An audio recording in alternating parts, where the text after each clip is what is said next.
మొదలు పెట్టినప్పుడు చెప్పాను, మీరు మొదలు పెట్టండి డబ్బులు వస్తాయి, మీరు డబ్బుల కోసం వెతుక్కోవాల్సిన అవసరం లేదని చెప్పాను. చెప్పమ్మా, దీని నిజాలు చెప్పు. నేను చెప్పిన తర్వాత ఏం చెప్పించే చెప్పు. సార్ చెప్పండి, నిజంగా సార్ చెప్పినట్లుగానే జరిగింది. ఇక్కడ హాల్ కంప్లీట్ అయిన తర్వాత పిరమిడ్ స్టార్ట్ చేస్తే పిరమిడ్కి అదే అమౌంట్ వస్తుంది అన్నారు.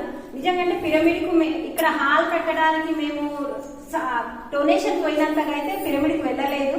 అవి వస్తూనే ఉన్నాయి. సార్ ఏ మాట చెప్పినా ప్రతి ఒక్క మాట అలానే జరిగింది. మేము అందుకే ఎప్పుడు అనుకుంటాం అనమాట, ఇంతకుముందు కూడా చెప్పింది అందుకే.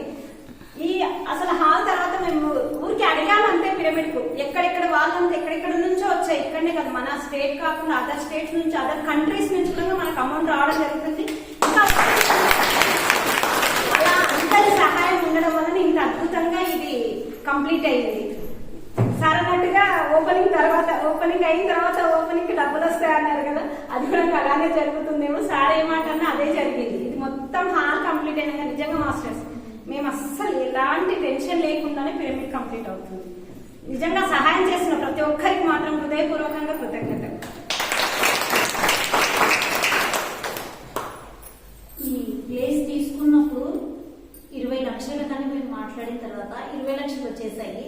20 లక్షలు అయిపోయిన తర్వాత మళ్ళీ ఇప్పుడు ఒక 50 లక్షలనే అనుకున్నాం. ఈ పిరమిడ్ మాకు తెలియదా ఊరుక మేము అంటే పెద్ద రేటు పోయి ఏదో బిజినెస్ చేసి అంత నాలెడ్జ్ లేదు మా దగ్గర, మా ఇద్దరి దగ్గర. నిజంగా అంటే తెలియదు. ఒక 50 లక్షలు అయితే అయిపోతుందిలే మన పిరమిడ్ అనుకున్నాం మేము.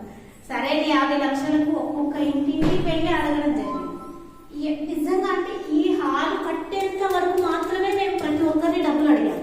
తర్వాత ఈ హాల్ తర్వాత పైన అంటే పిరమిడ్ ఎనర్జీ గురించి చెప్తున్నాం, మీరు ఒకసారి బాగా జాగ్రత్తగా వినండి. ఈ హాల్ ఫినిష్ అయిపోయిన తర్వాత పిరమిడ్ కి నాకు బాగా ఇట్లా ఎంత గుర్తుందంటే అంత గుర్తుంది మాస్టర్. ఇట్లా ఒక పెట్టాము. ఆ రోజు పూజ చేసాము, దసరా పండుగ రోజు చేసాము.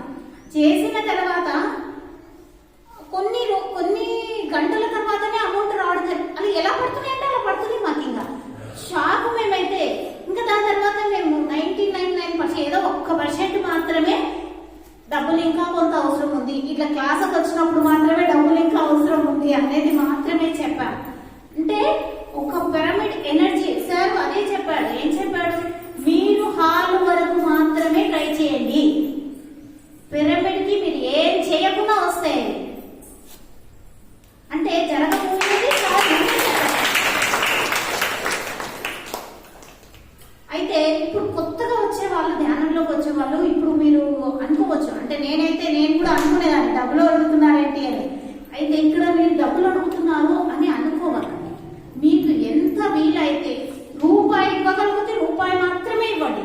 రూపాయి కూడా ఇవ్వలేకపోతే మంచిగా క్లాస్కి వచ్చి క్లాస్ విని క్లాస్ లో ఏదైతే మీ పాయింట్ అర్థమైందో ఆ పాయింట్ మీ జీవితంలో అన్వయించుకోండి, నేర్చుకోండి. అంతేగాని ఇక్కడ డబ్బులు ఇవ్వాలనే ఆలోచన తీసి పక్కకు పెట్టండి.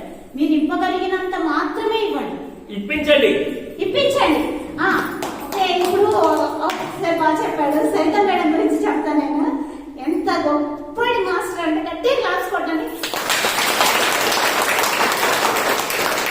సార్ ఈ హాల్ ఓపెనింగ్ కి స్టేజ్ మీద మాట్లాడినప్పుడు సరిత మేడం ఉండి నేను ఇంకా 20 లక్షలు ఇప్పిస్తానని చెప్పి చెయ్యింది స్టేజ్ మీదే. అంటే ఎంత ధైర్యం ఉండాలి, ఎంత గడుసు ఉండాలి.